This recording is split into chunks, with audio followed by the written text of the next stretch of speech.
ডালা লাগবে না।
আমাকে যখন ফোন এলো আমি তো বাড়িতে আসলাম, আমাদের ফোন এলো কি পার্কের থেকে হাতসঙ্গ পার্কের থেকে কি ওয়াটার যে ওয়াটার মিনারেল ওয়াটার যে জলটা আছে না, এটার যে মেশিনটা আছে এটাতে এটিএম মেশিনটা আছে, এটা থেকে জল ভেঙে আর মেশিন তালা ভেঙে তারা টাকা তোর ভেঙে টাকা নিতে পারে।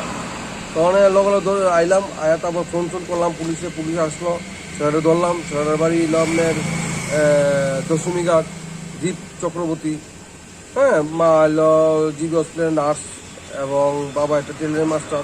তো তারা আমি বুঝাইলাম তুমি কেড়ে চুরি করো, হেড কী কারণে তুমি করো, কী করো তুমি?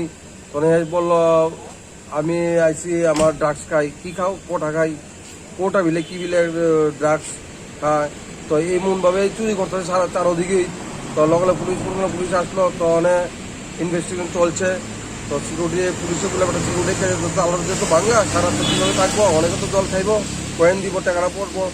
তো অনেক পুলিশে বললাম থাকতো, অনেক পুলিশেরা অ্যারেস্ট করছে, নিয়ে যাবো থানার। তো অনেক দেখা যাক কী হয়।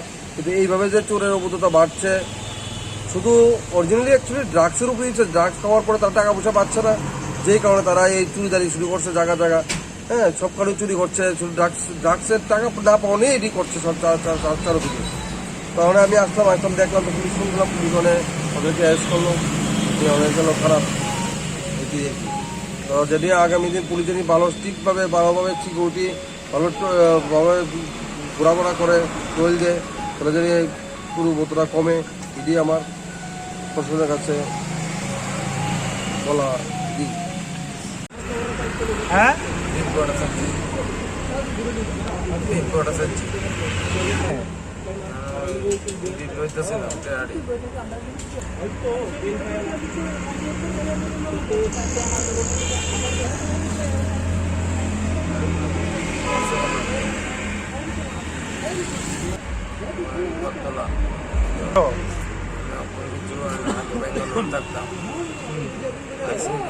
এক মাস হচ্ছে